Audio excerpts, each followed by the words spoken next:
Okay, so hello, welcome at our third online seminar. My name is Anna Topolska, and this is the online seminar event in the online seminar series organized by the Post-Socialist and Comparative Memory Studies Working Group, PoSoCoMeS, which is a part of the Memory Studies Association. Our group's mission is to bring together scholars working on memory in post-socialist world and promote a dialogue between those studying different national contexts and coming from different disciplines. It includes comparative and transnational approaches. PoSoCoMeS has organized numerous panels at the annual MSA conferences, as well as its own conference last fall, and is planning to organize the next one in 2023 in Tallinn. In addition, we have been conducting this online seminar series. Our seminars take place on the first Monday of each month, and we discuss here works published or in progress in the area of our interest. And this Monday, today, we will have a discussion around the book authored by Małgorzata Praczyk, Environmental Memory in Memoirs of Polish Settlers in the Face of Polish Post-War Border Shifting, which was published in 2018 in the Polish language. This book tells the story of Polish migrants who settled in the Western territories of Poland, which became part of Poland after the Second World War. It is an analysis of the ways in which migrants' memories captures an image of the relations between themselves and the natural environment. But I will not talk more about the book because we have also today our discussant who will introduce the book in more detail. So I will now introduce our both guests. So first, Małgorzata Praczyk, the author of the book, is a historian and associate professor at the Faculty of History of Adam Mickiewicz University in Poznań, Poland. In addition to the book she will present, she is also the author of Reading Monuments, a comparative study of monuments in Poznań and Strasbourg from the 19th and 20th centuries. She has also co-edited multiple collective works, including the Memorial in the Age of Anthropocene and Education, Migration, Intercultural Education in the context of the migration crisis from the perspective of the four countries. She is the author of numerous articles on environmental history, post-humanism, and memory studies. Her book was awarded a prize by MSA Poland as the best book in memory studies in 2018.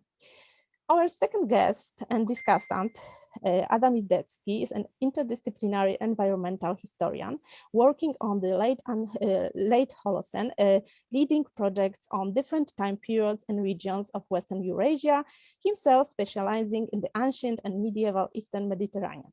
His research aims to integrate scientific, archaeological, and textual evidence.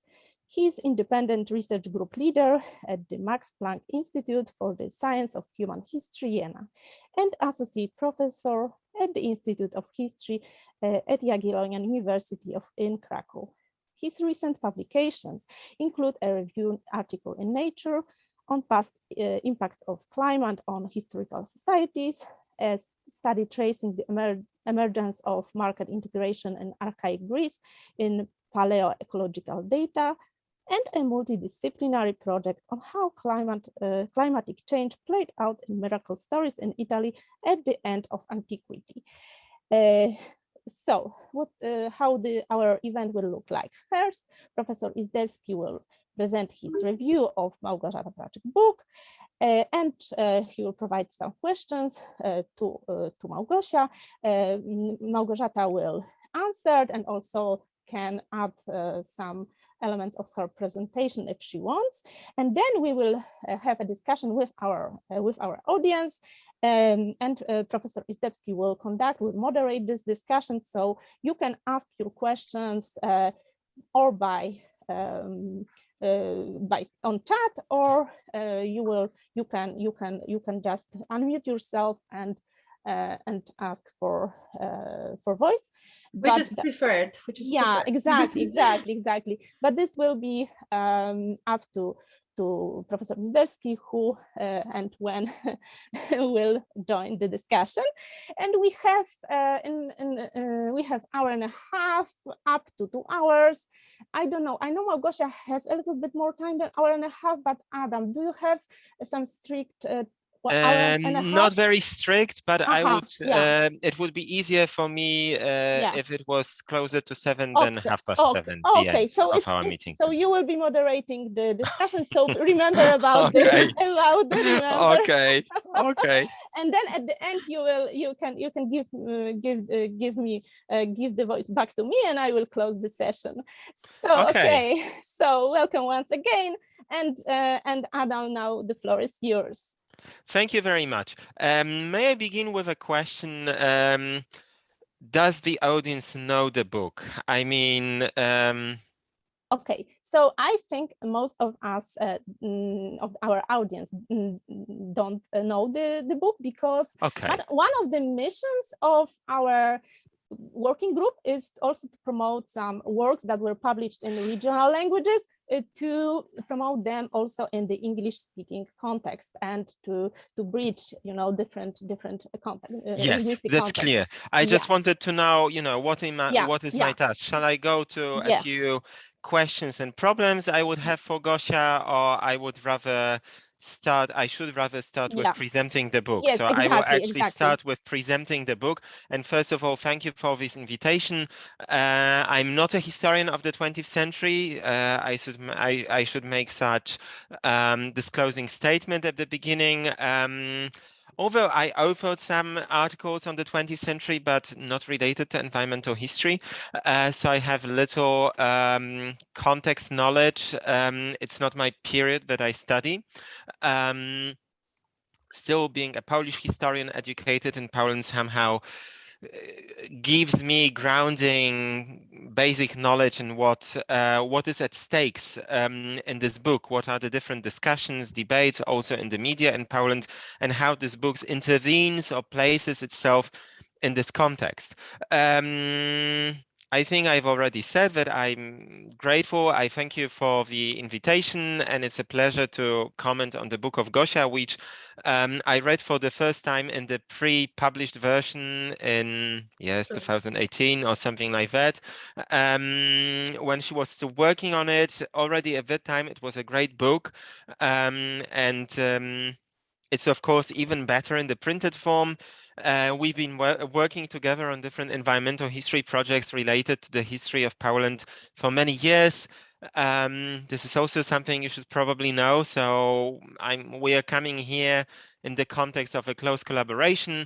One of our joint projects was the eco-biography of Kraków, Ekobiografia Krakowa, which was published by the publishing house Znak. Academic book, but actually for a very broad audience. It was marketed everywhere in Poland and sold in almost 2,000 copies. Now it will be published in English this month in the United States. And both Gosia and me did a chapter for this book. So we've been working together already for a few years before Gosia wrote the Pamięć środowiskowa, the book that we are talking about today. So I will begin now with a brief introduction on the structure of the book, unless Gosia, you were going to say something like that. No. I don't know, whatever you prefer, actually. I can tell a short... If you have a very brief presentation of the book, you can do it, because you have the author, so it's kind of your right to do it. Okay. And then I will go into some issues that I would like to discuss, perhaps. And you have slides. I would just, show the cover, whereas you probably can do it very quick, much more efficiently than I do. Let's do that. So first, well, in the meantime, I asked Adam to show the slide you have right now on your computers, I hope. And this is a slide that referred actually to what Anna said before your introduction, Adam. That is the just like you see the map of this border redrawing, border shifting after the Second World War. So as you probably perfectly know, Poland in the interwar period, just after the First World War, looked differently, and the part to the east is something that has been, that we actually lost, I think we can say that, after the Second World War. So the contemporary version of Poland is not the same as the version of Poland in interwar period. So this is like the most important remark at the beginning, because this this is why the forced migrations happened just after the Second World War. People from so-called Kresy, so the eastern parts of Poland, had to move to the central and western parts of Poland. And of course, it was not the migration one-to-one straight from Kresy to the western parts of contemporary Poland, which were not included in the, as you see in this in the Second Republic of Poland borders, because it was something that was added and taken from Germany. So that German East became Polish West after the Second World War, but not every migrant from Kresy, from eastern part, ended up at the western parts of the Polish state at that time, because many of them migrated to the central parts of Poland. This is important because it caused the significant demographic disproportion between the number of population, the number of people who lived in German East before the Second World War, and the number of people who came to this region after the Second World War. And the consequences are, among others, the villages that were not at all populated after the Second World War, and so on and so on. So this demographic disproportion caused by those displacements is to be remembered if we want to understand better the environmental consequences of these migrations.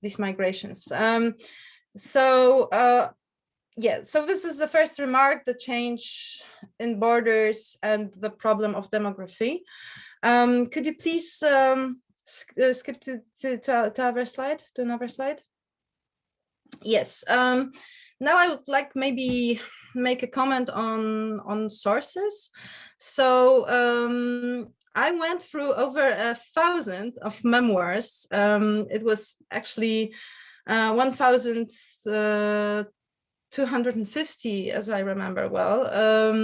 But of course, for the book, I've chosen, I did the selection of it, and it was about 200 of sources I eventually used to quote and to illustrate the problems I was analyzing. But still, I went through memoirs of migrants, Polish migrants, because I did not work on Ukrainian and others, but only Polish. So I worked on this Polish memoirs from many archival departments, archival institutions, and these are institutions that collect that kind of historical sources. So you can see the Central Archives of Modern Records in Warsaw, Archiwum Akt Nowych, the Polish Academy of Sciences, and the Archives of Polish Academy of Sciences, that has a very interesting and not very well known collection of memoirs of not only people who migrated to western parts of Poland, but generally of people from 1948, so just after the Second World War. And those very interesting memoirs are written mostly by peasants and people who lived in villages. It was even published, the selection, of course, of it in 50s, I suppose, of 20th century, as 2 or 3 volumes of collections of Polish peasants. So this is a very interesting historical source.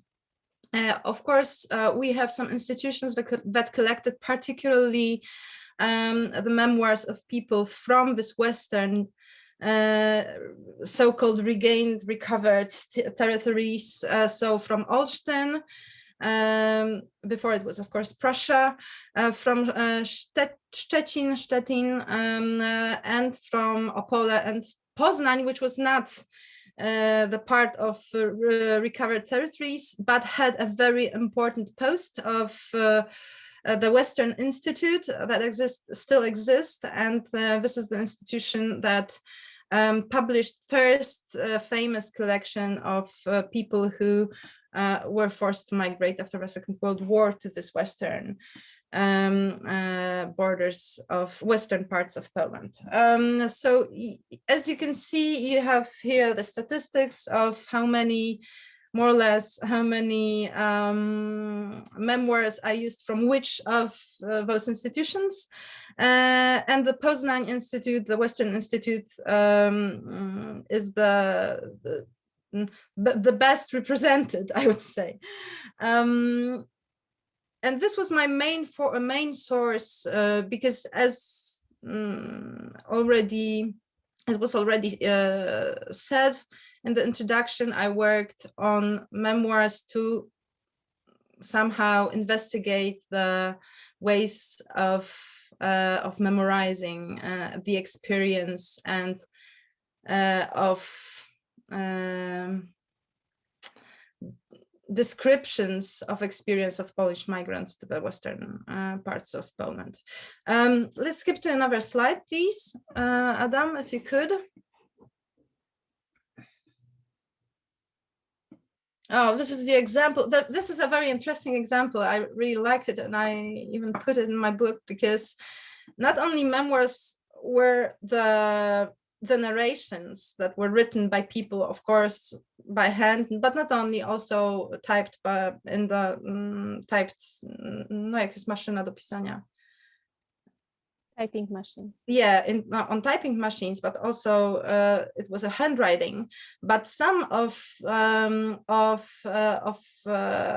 people were also including a kind of drawings, pictures, sometimes some photos in those memoirs. And this is one of the drawings that show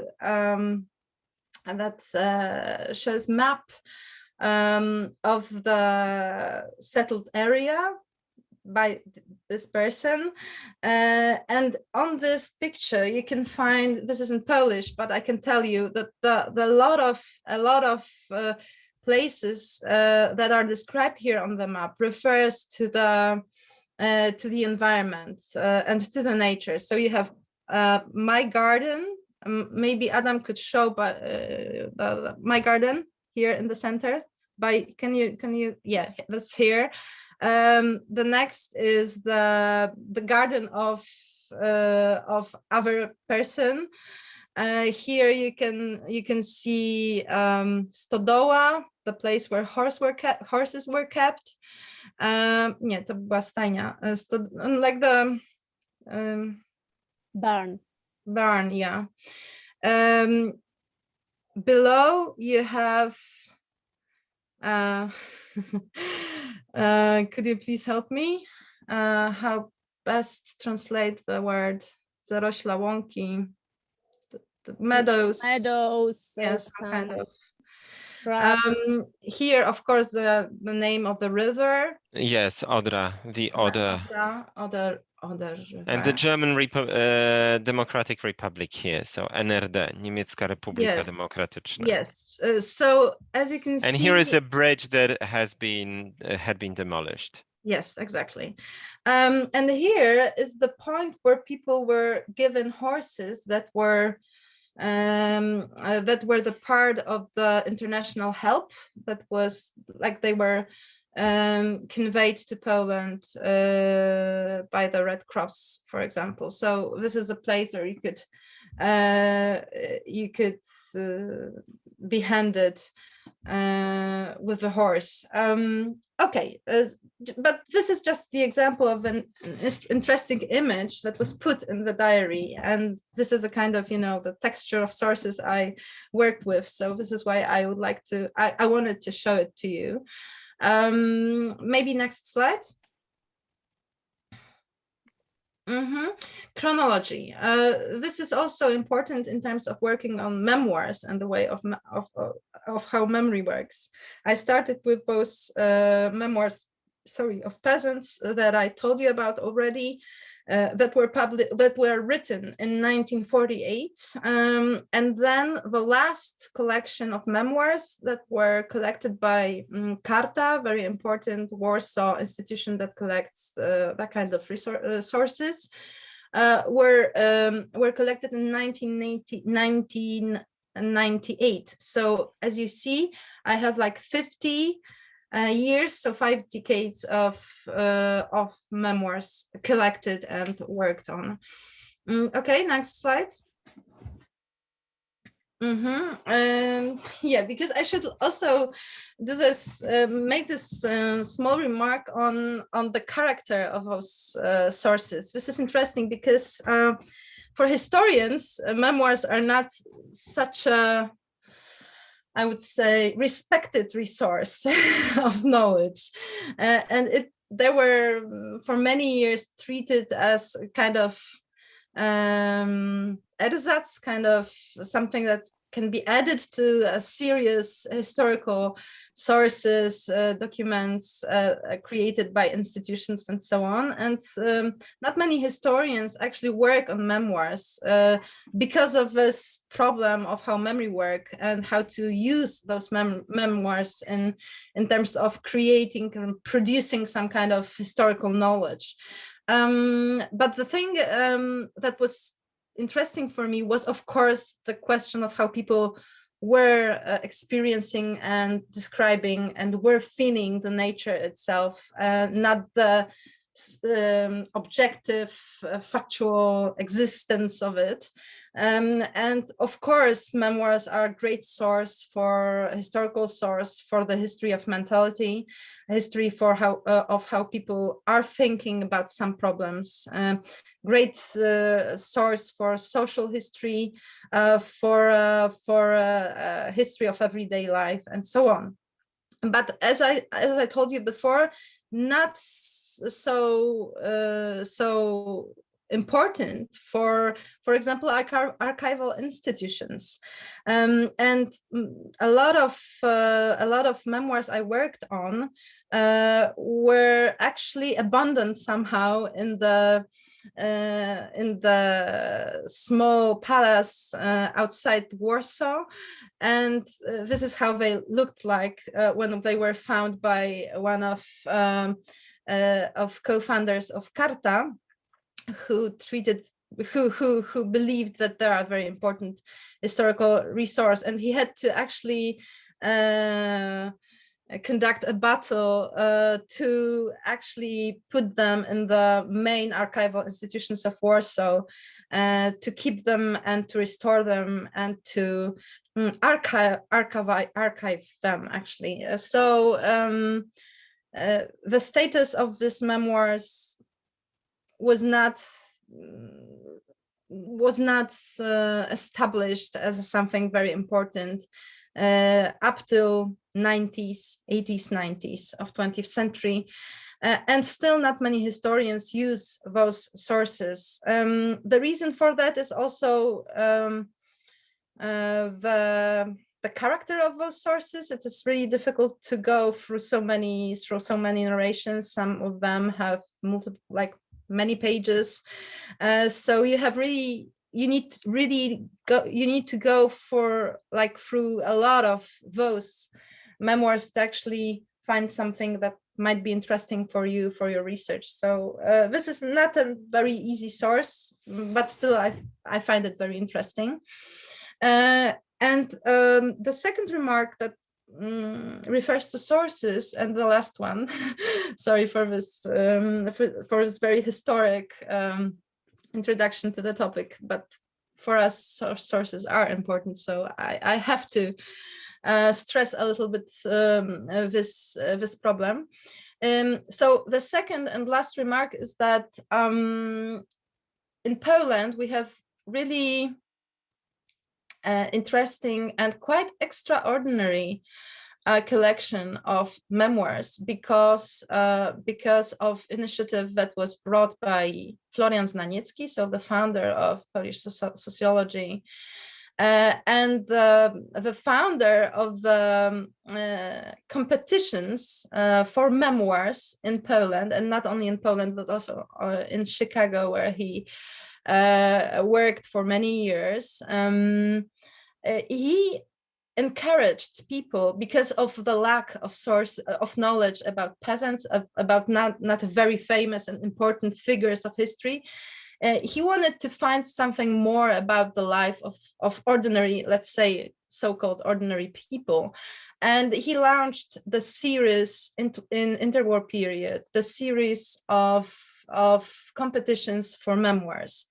This is something that really encountered a huge interest, and people started to write those memoirs in massive numbers. And those competitions were still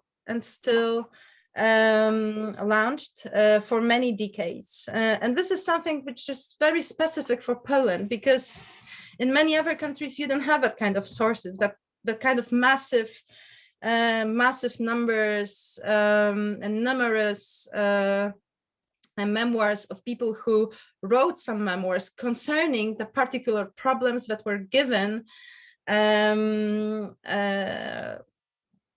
by the institutions that started the particular specific competition.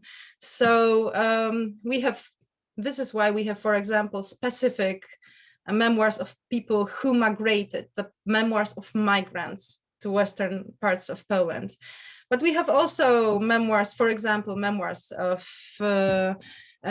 doctors, memoirs of peasants, memoirs of, I don't know, the drivers, and so on, the teachers. There were numbers of competitions and numbers of memoirs that were sent to the organizers of those events, those competitions. So this is something specific for Poland, and this is why we have such a fantastic, even though for many years not respected, source of historical social history knowledge. And in my case, it turned out that we have also fantastic source for environmental history, because in those memoirs I could really find very interesting environmental perspective of those who were actually migrating in my case. But yeah, okay, let's skip to another slide, please. Could you, Adam? Thank you. Well, first, of course, the term. So I would have to say a few words on how I understand environmental memory. So I understand environmental memory as a type of human memory, which has natural environment as its subject. Human,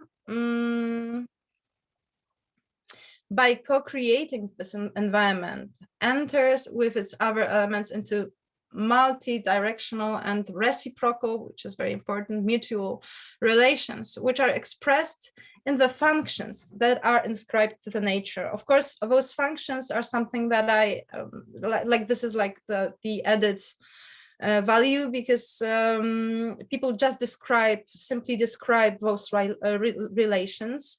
And in my case, so in Memories of Polish Migrants After the War, where they were describing their experience of the war and before the war, I found a particular number of different functions, which was my interpretation of those experiences. But you can find other functions probably working on different type of sources, different memoirs. You can use this term and the idea of using functions or inscribing functions to those written texts, written narrations, in different contexts, of course also. And I found a lot of functions that actually were multiple. I was surprised by it, because at the beginning I thought I will find like 4 or 5 or 6, and I eventually found even 12 different ways of describing nature, the different ways of how nature functioned in those recollections. Could you please turn another slide to another? Here you have those functions I found. So nature played a role in fear, played the role in danger. It was a kind of burden. Sometimes it functioned as a burden, sometimes as a shelter, differently as pleasure, rooting, intimacy, as a souvenir, consolation, detachment, anxiety, and settling. So those were 12 functions I found that could really be treated separately and examined separately in those recollections. Okay. And in my book, I used the 3 main ways of telling the story of migrants. Sorry, just a second. My dog interrupted. Okay. Very, very active nature in my house. Anyway, I chose to write a 3 main sections. I decided to write the 3 main sections in the book. First was lost nature, so all memories that were related to what was left behind. A very touching, very, very moving part of a story. So what had, like this was the story of the environment that people had to leave, moving to other parts, and this was a forced migration for most of them. So you can imagine how difficult it was, mostly for people who were peasants, who actually treated nature as a absolute identity building part of their life. So this was the first important chapter. The second one, please, Adam, was the nature on the way. So this was the chapter about the most traumatic one, because the chapter of in which I described the experience of being in this liminal space between, this liminal condition between left houses, left homes, and left environment, and this to be settled. So this nature on the way was what people observed, what people experienced during their way, and most, I'm not sure if most, but many of them were relocated by train in a very, very poor conditions, Often they were going to those western parts of New Poland for many weeks, like for 5, 6, 7 weeks. And they were on the journey with their cows, with different animals in the same wagons. So the experiences those experiences were very, very difficult and very, these were very unhuman conditions often. So this was a very interesting part to investigate this traumatic experience of moving to other parts. And what is important for this chapter is also that I tried to follow not only people but also animals, and I tried to show that not only people were migrating but also animals were migrating, and also animals were forced to migrate from their very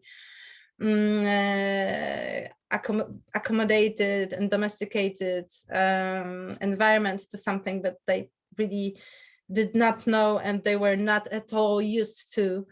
So those migrations were not only people's migrations, but also nature's migrations, animals' migrations, for which the experience was also very difficult. And of course, I can't read the memoirs of cows or horses, but I can read memoirs of people who are describing the very, very traumatic condition also of those animals.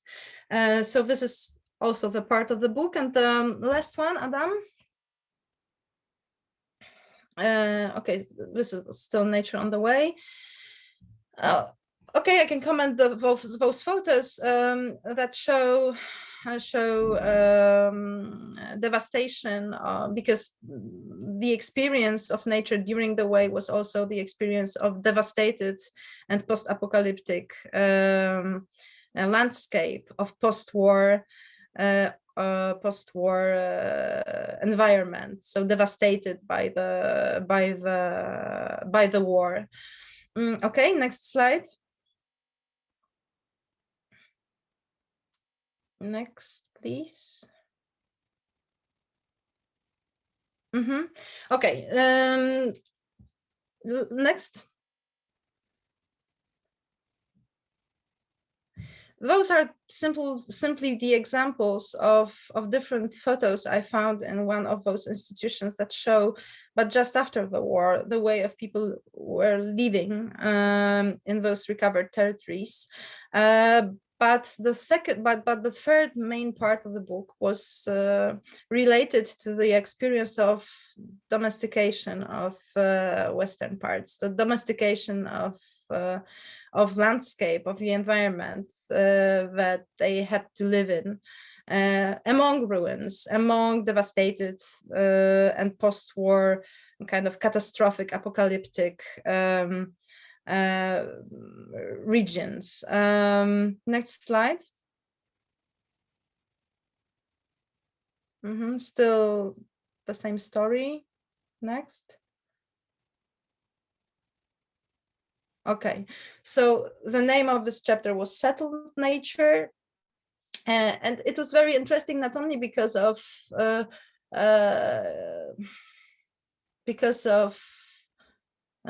going deeper on in the experience of people of trauma that people had to face with by working and living in a very devastated area, but also because of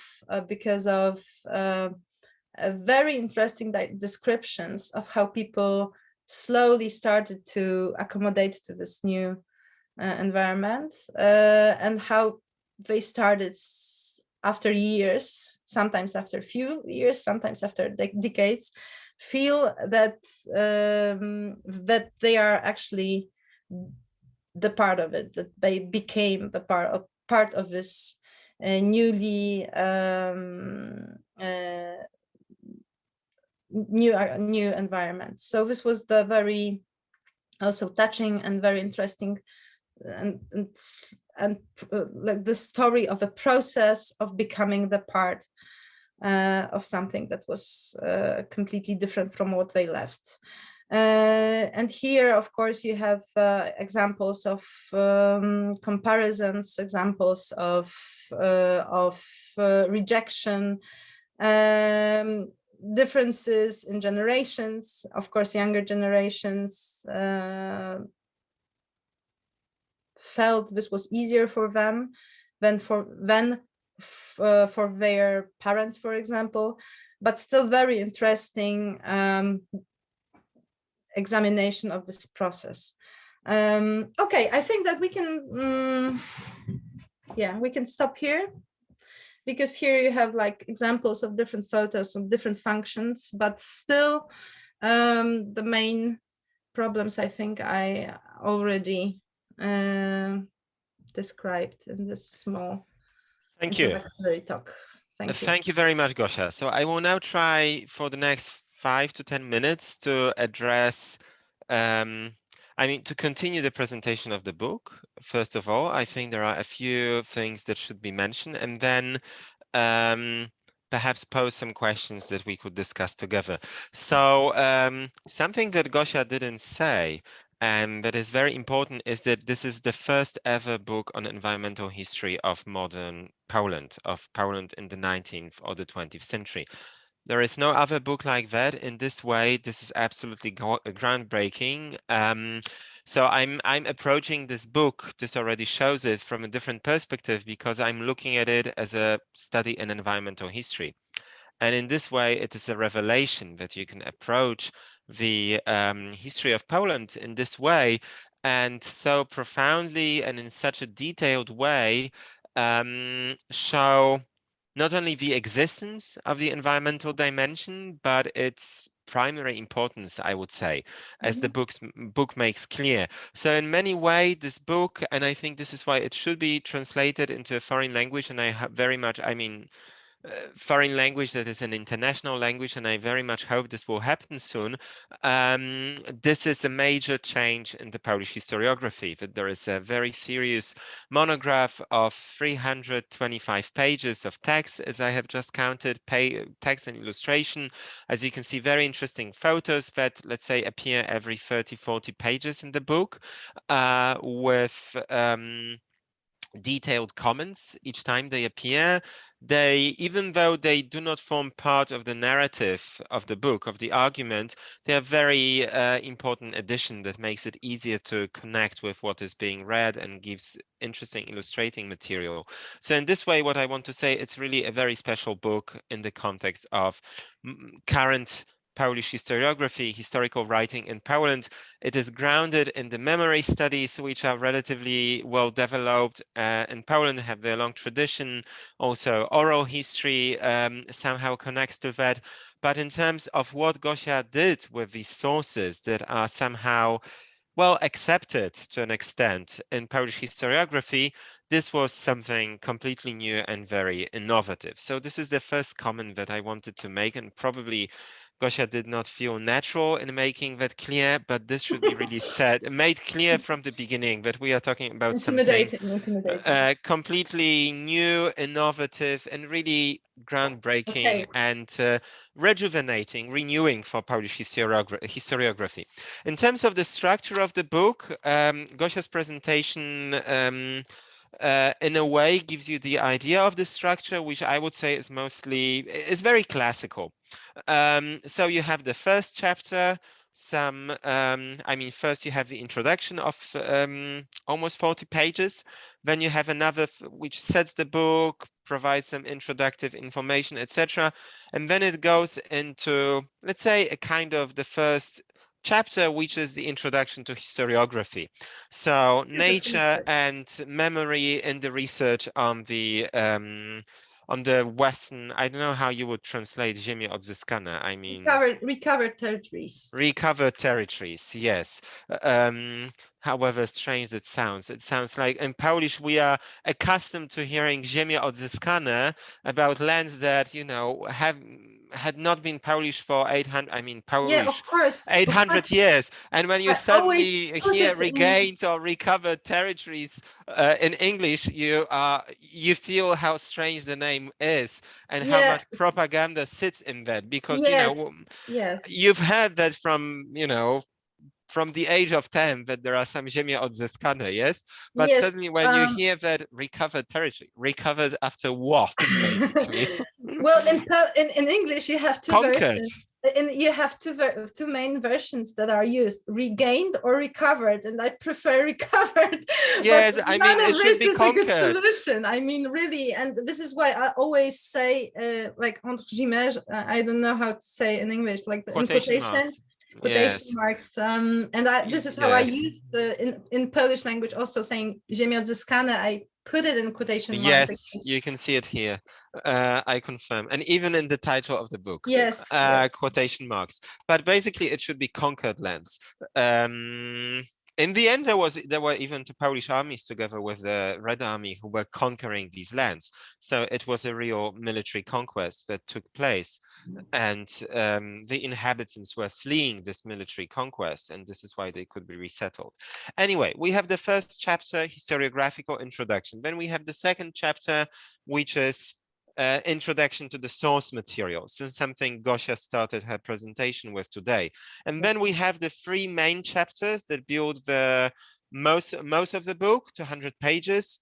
And these are the three topics that come in chronological order that Gosia presented today. So lost nature, nature on the way, and resettled or settled nature. And each of them is also arranged in a way chronologically, even if not according to the, let's say, the absolute chronology of the war or whatever, but it's a chronology of this process, how it unravels. So you have the nature, the environment, and the imagery and the thinking, the ideas, the images, anything connected with the environment in the eastern territories of the Second Polish Republic. And then you have this process of losing it. So you might have, let's say you have some kind of like the general idealized process of losing, and elements coming from different moments in time that show this process of losing. So this is kind of internal chronology, one would say, but this is perhaps, you would say, the temporal sequence and not chronology in the historical sense.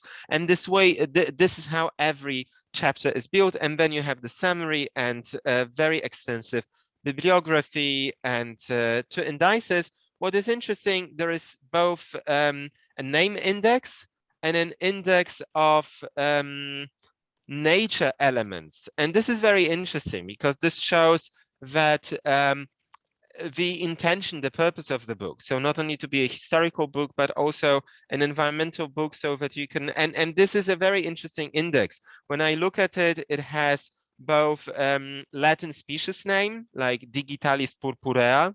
I don't know what is the English name, it's naparstnica in brackets, but you also have very general names like marshes, for instance, or trees, or beetroot, or cattle, and reptiles, mushrooms, and so on. Or you would say iglevier, which is the needles in the forest. Yes, it's like needles that you find on the ground. So it's actually a very generous index, I would say.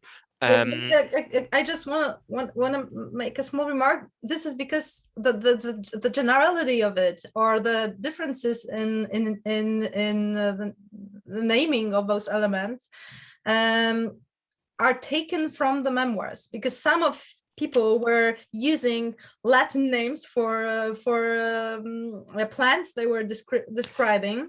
There is actually only one Latin name in the index. Okay. Yes, but, now like I see. or precise names of plants, of types of plants, and so on. species of animals, and some migrants, some people were using very general names like the cattle. But this is the index of all names of natural elements, animals and plants and mushrooms that were described by people in those memoirs. So this is why it's not the complete index of plants that exist on the so-called recovered territories, of course, but the names that were used by people who were writing those memoirs. Yes, thank you. So that much about the structure. Two more comments about the book. It's very unique, also from the point of view of the character of the book. It's very personal, but not in terms of being a personal book in which Gosia expresses her personal feelings, but because so much is narrated through the memoirs, you can actually connect with the feelings and the way the settlers experience, let's say, of nature. So it's very personal, very intimate, I would even say. And this is another thing that makes this book very special, a very thorough, well done, well constructed historical book, a habilitation thesis, which is extremely personal and touching. So this also makes it a very worthy read, and very unique. I hope once it will be translated in a way that also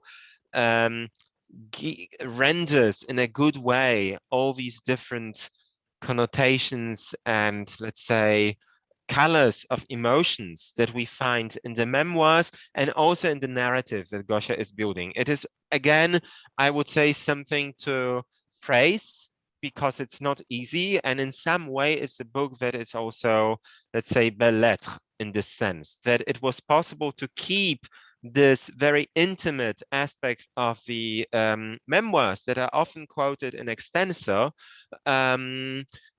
keep this very touching and very personal character, this, let's say, this level, this register of the narrative, of the style, also in the historical writing of Gosia. Another thing that probably needs to be stressed, and this will be the last remark about the book before going into the some big question that I want to ask, is that it is about the experience of the settlers, it is about memory, but there is a multitude of topics of all kinds that come up. Let's say come up would probably be the good word in the book. So suddenly you will have it's somehow, you could say, digressions. Somehow it's just a thread that comes back and goes away. Wolves are one of these very interesting threads in the book. You can learn a lot. I mean, there is probably no single article in a journal, in a historical journal, where you can go and read about wolves in post-war Poland, or let's say even in Poland from the 30s to the 50s, yes? But if you take the index of Gosia's book, you will find out what was going on, about hunts that were done from planes, about why wolves were a problem, if they were really a problem in the Eastern Territories, or it was the imagination and there was no problem really, but it was somehow amplified in human imagination through cultural mechanisms and so on. There is a lot of such topics, and this makes this book even more useful. So in a way, it was not meant, and it is not a full history of the conquered Western territories of the communist Poland, a full environmental history, but it can be used as such. And I think this is another reason to read this book and actually to make it available also outside of our country. So that much about additional comments to the presentation that Gosia already did. Now, a big question that comes to my mind as I was listening to her, as I was browsing the book again, preparing for this meeting. So this book shows exposes, I would even say, the role of nature in experiencing our lives, in experiencing the world, in our everyday experience, I would say, in who we are. And Gosia makes a very interesting hypothesis or claim that the scale of mechanization, of agriculture, of our lives,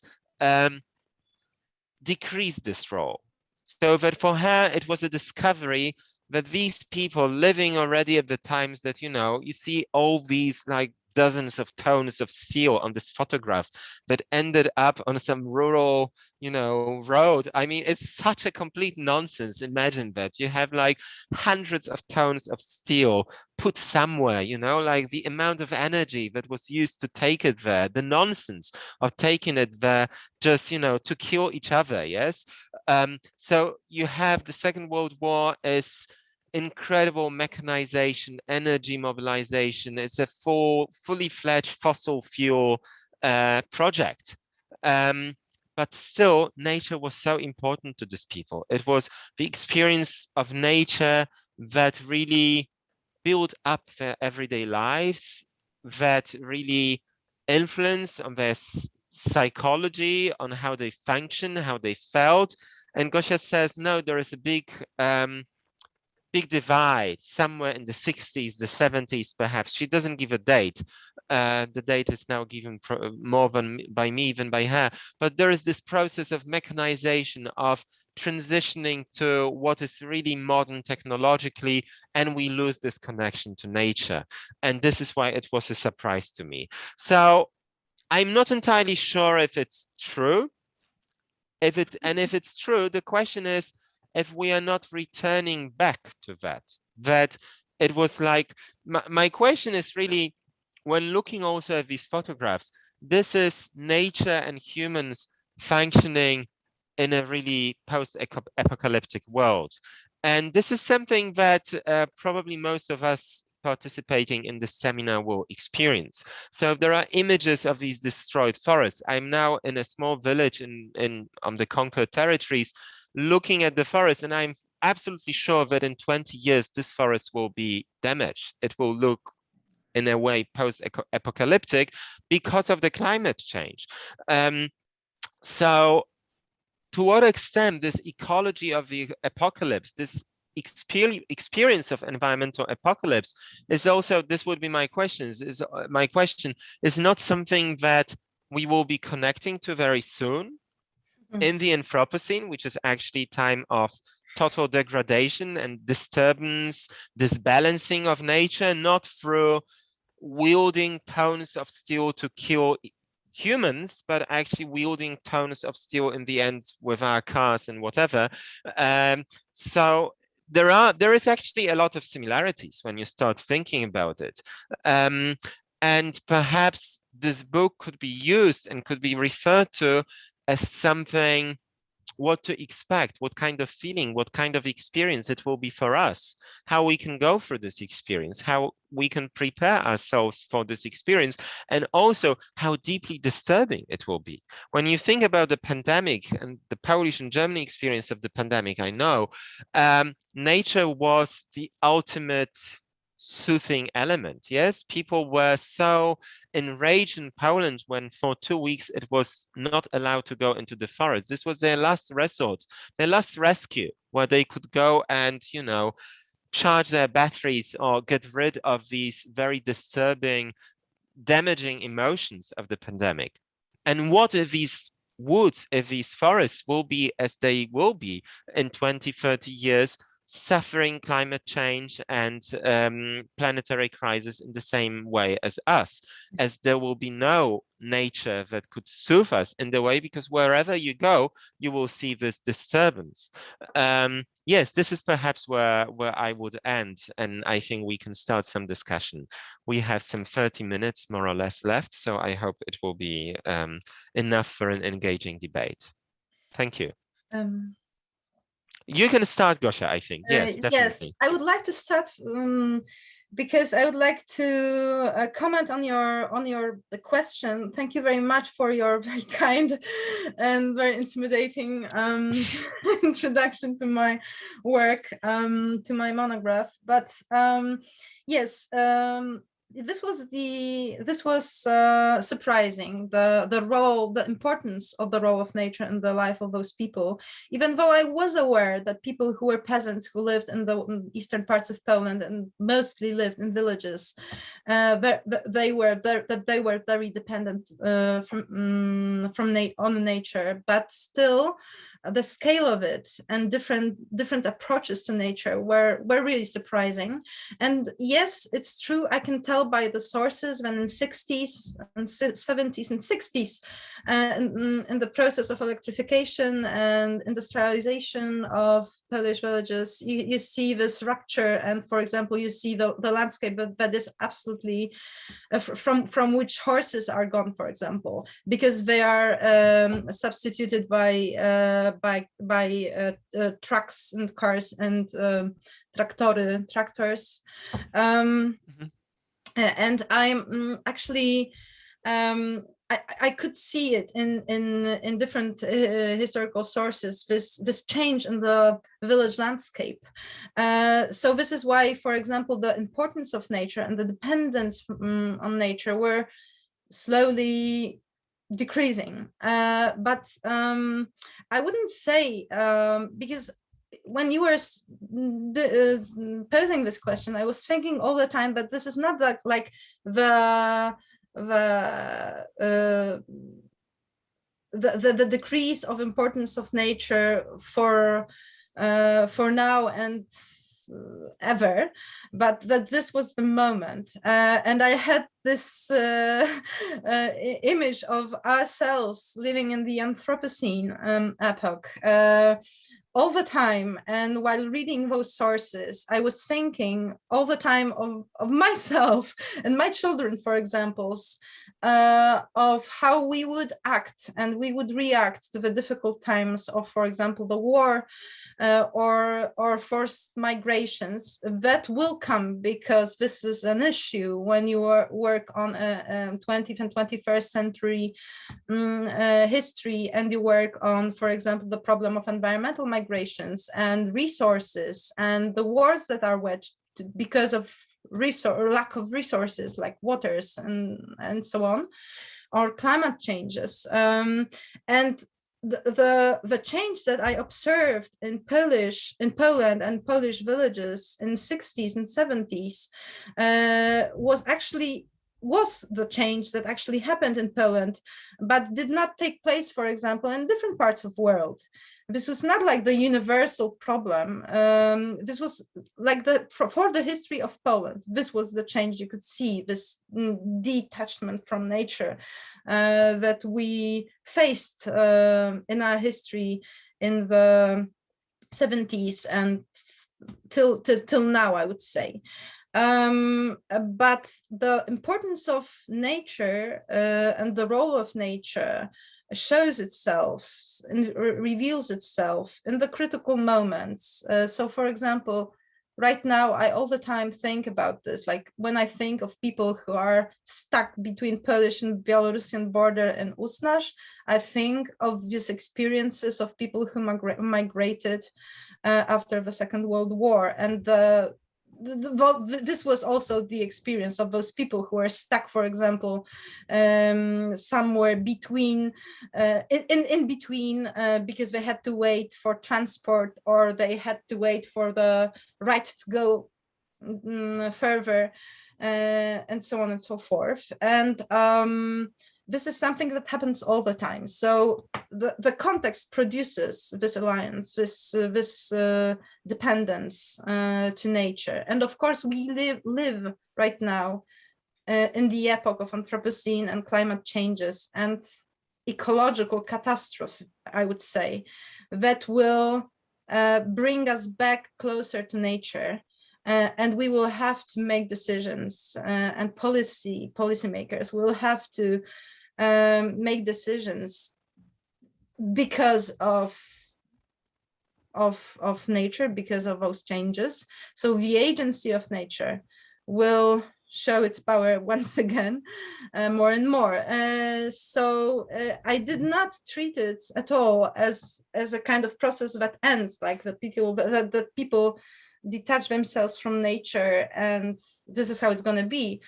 I was rather focusing more on moments in history and contexts in which people, wanting or not, have to stay closer and depend more on nature. Thank you. Yes, I mean, I agree I agree that it happened. I think also the fact that there is so much in the newspapers and in scientific research and psychology in many branches of the social sciences and the natural sciences about how connection to nature is actually good for human brain health, whatever you want to say, means that something was lost and we are rediscovering it right now. Yes, so it definitely happened. It was probably not that universal. It's something perhaps to investigate as historians and to historicize and find out how it was really going on. I'm thinking what I really find fascinating is this experience of really apocalyptic or post-apocalyptic environment. And I think this is terrifying in a sense that, as you said, this is something that awaits us, awaits our children.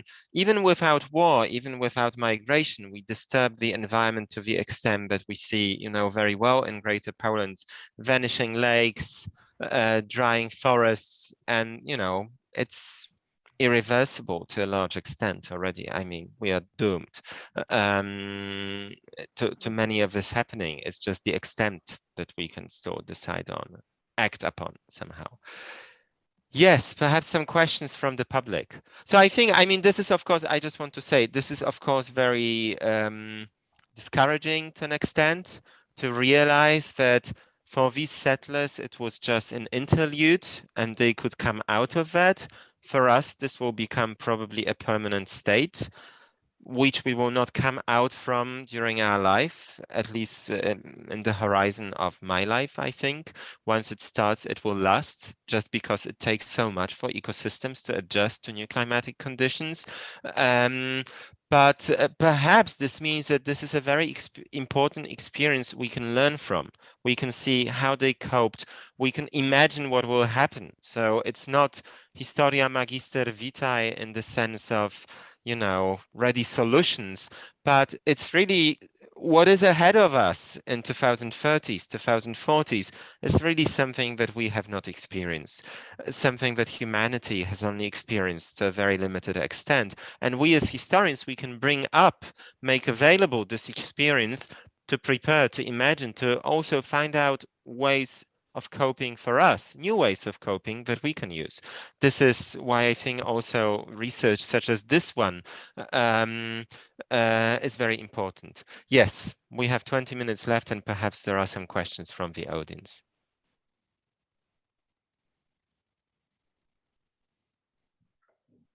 You can just start speaking.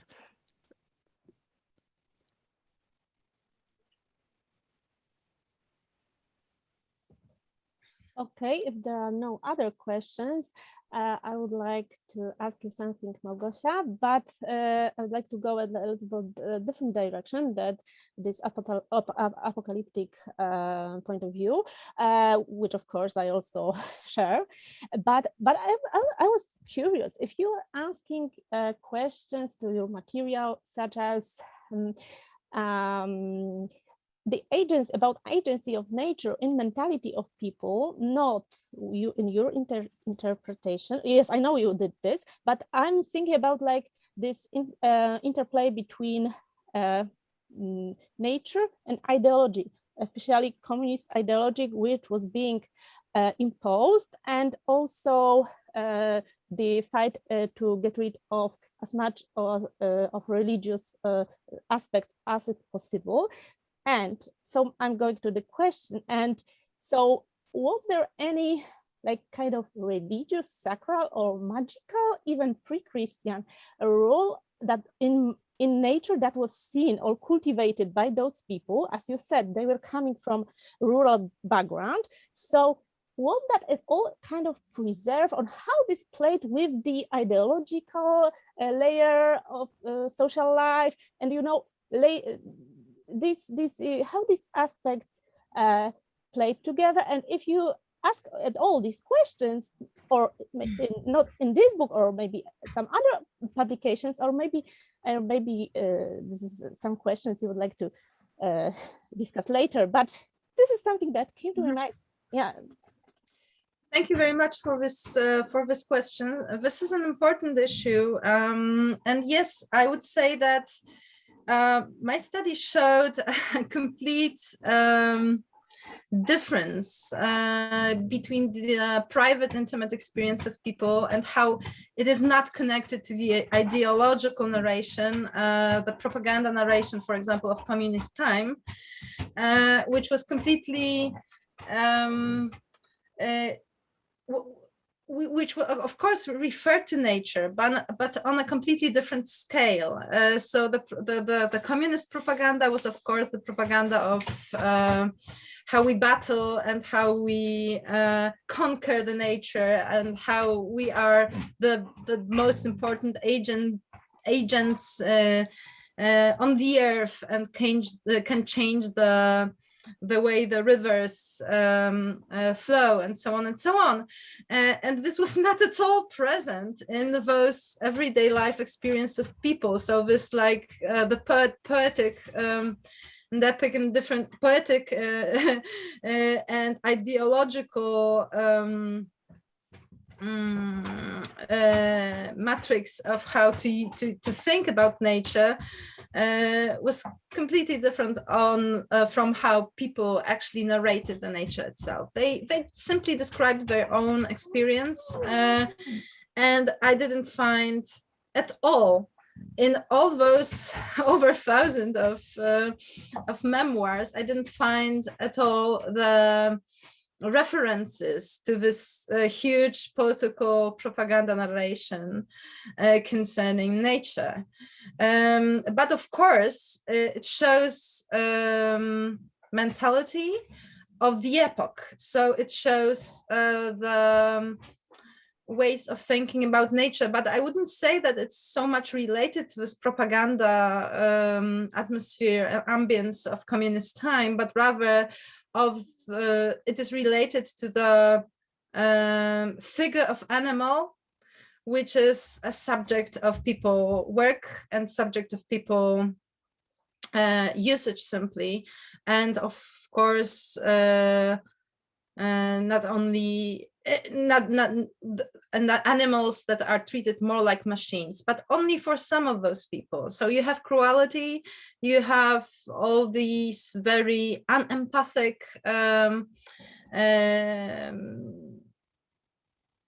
attitudes towards animals, but those attitudes are more related to the mentality of the epoch, but still. And this is interesting because we focus mostly on cruelty. We focus mostly on differences between how right now we treat animals as societies in Western societies that really can deepen in their emotional, for example, experiences. I mean, animals' emotional experiences, and how we empathize with animals. But those people were also very empathic, and they were empathizing with animals also. So this is not like the after war or during the war period was very cruel, and we see this clear shift in and change of attitude towards animals or other plants or other elements of nature. Not at all. Of course, I would state that right now people generally are more aware of animals or generally environment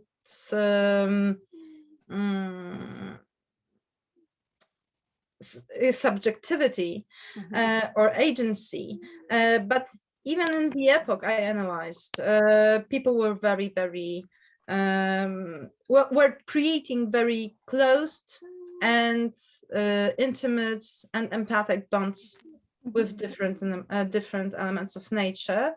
And even if those animals were working for them, that even brought them closer to those animals often.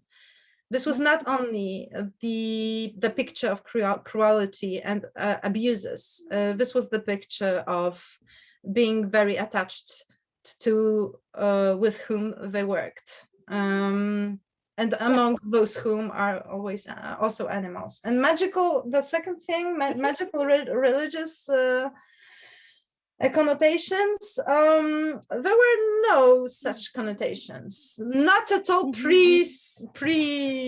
You know, this pre-modern, this, you know, rural superstitions. No, not at all. But would they describe it? This is my question. They would probably self-censor themselves. They were writing for public institutions of a very modern state. I wouldn't say, no, because they were describing very religious practices concerning different aspects of their life, and they were referring to this magical, let's say, sphere of their life, but not connecting it to nature. No, there was no animism in it at all. No, but I don't mean animism. I mean some rituals that they do on an everyday basis with trees or with. No, I would say that there were respect. There was respect. There was very deep and powerful respect, but it came rather from the pragmatic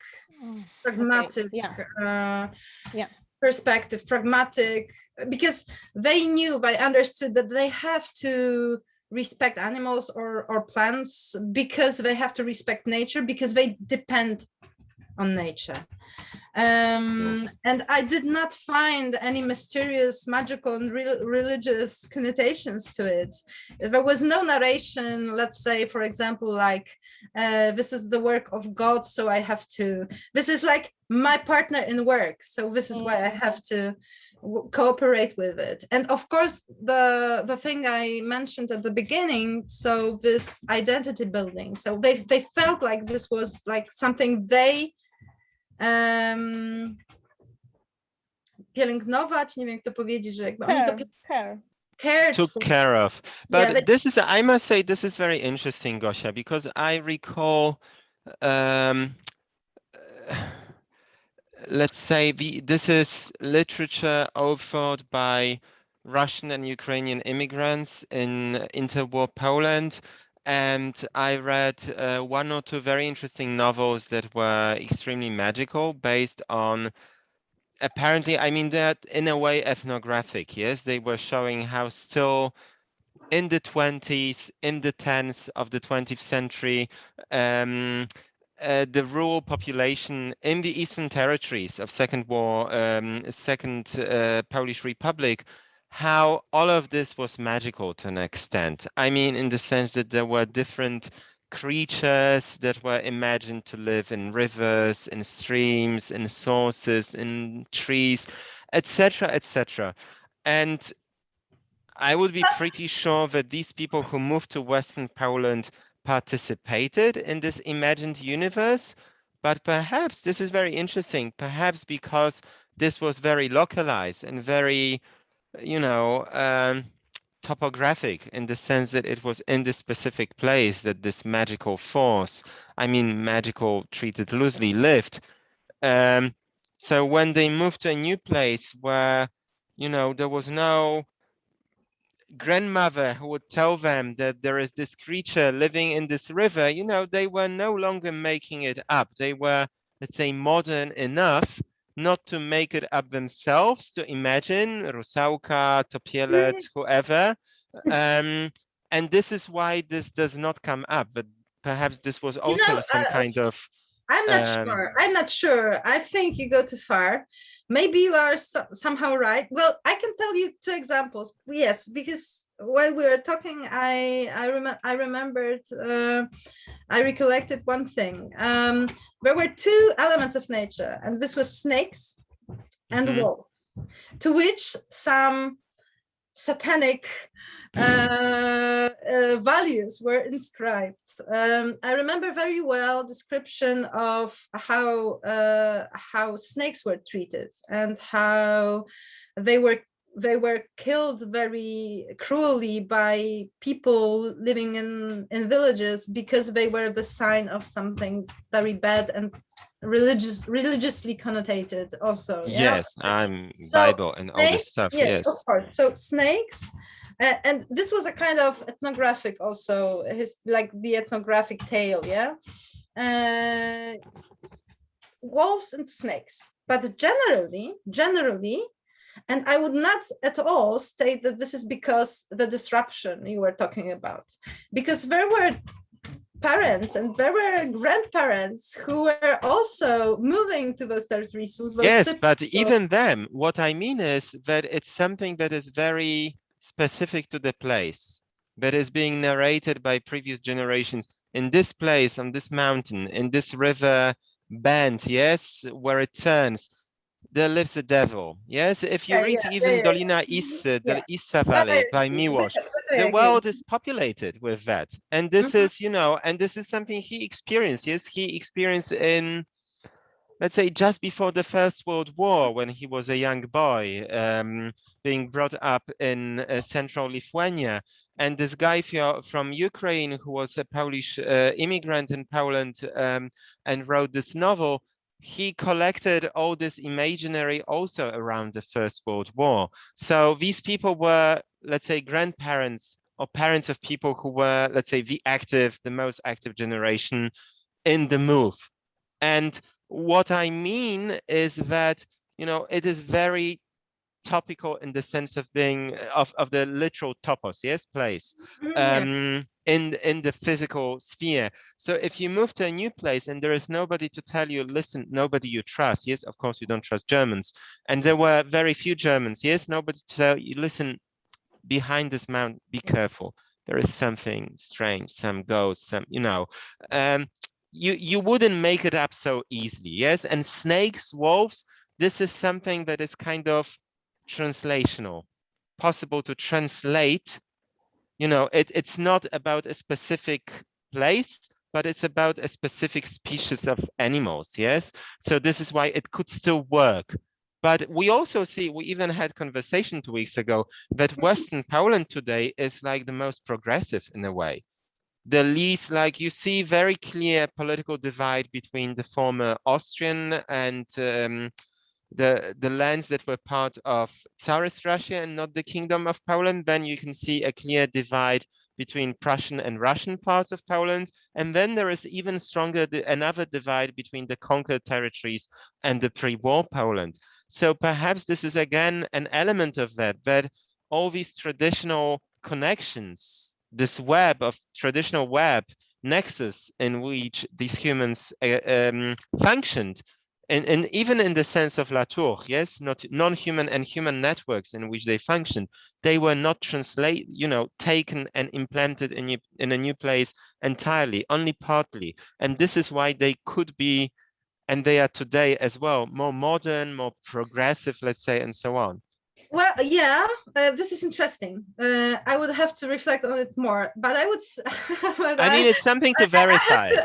Well, because like in those tales telling the story about the lost environment, left environment, you have the signs of what you are talking about in those descriptions of wolves and snakes, as I mentioned. Generally, they are not so present, but I would not say that this is only because of this change and the West or domesticating the new territories, which are to which none of those things are inscribed to, because it's something that is newly domesticated. But I would also add the problem of the Second World War and the experience of the Second World War, which is very traumatic and very disruptive and changes the way people relate to magical and natural or religious, generally religious. Yes, the agency of the unnatural, in a way. It's kind of so maybe this was the disclosed part to be very little, yes, in some sense. maybe this was Yes. the part of the before the war, before the Second World War experience of those people, and they were describing in terms of those two species I was talking about before, but generally they were not so eager, I think, to tell the story, because they did not, after the experience of a Second World War, feel, actually, I suppose, that this was the reason, they did not actually feel that the nature played the role they believed in, even if they believed in before. Yes, yes. And we have to remember that among the different, let's say, geographical segments of the Polish population, these were people who were, one could say, one of the most disturbed by the Second World War, because they both experienced the Eastern Front and several conquests during the war, and then they were uprooted and placed in a new place against their will. So, you know, how they could still treat, you know, the magic of the, you know, some forces, unnatural forces that are in their environment as relevant, you know, they didn't help. Yes, they were powerless. And remember that during the war, the experience of human and non-human, the border between human and non-human has actually deeply changed, and the landscape of human and non-human experience, like this is a different discussion. So that's true, and this is something very important in Gosia's book. I should mention to everyone that there is this, in this transitional chapter, there is actually a lot of reflection on this liminality and blurring of the human non-human border that seems so clear to us today, in the experience of these people and in their memories. Yes, sorry for this digression, but I actually think it's important element, something important you have to say in you are saying in your book. Yes. Yes.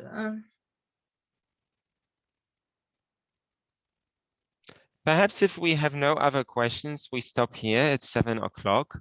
I don't see anyone rushing to ask questions. So I thank Gosia. I also would like to thank for the invitation once again. And Anna, it's is there a question? Is there a question? I don't see. I don't think so. Yeah. So okay, it's over to you, Anna. Yeah, so thank you very much for coming, for agreeing to talk with us and to present this famous book. And as I noticed, there is so much to discuss still, and we could sit here for a few more hours, but we have this time limit. Yeah. Okay. So thank you all who came to listen to us, and you are welcome to our further next seminars, which, as I said, take place every first Monday of the month, and I will be announcing them on the PoSoCoMeS website and Facebook page. So just stay in touch with us. If you would like to, if some of you would like to discuss your book or your colleague's book, write to us, to PoSoCoMeS organizers. You will find us on our website or on Facebook. We are part of the Memory Studies Association. Okay, thank you very much. I'm then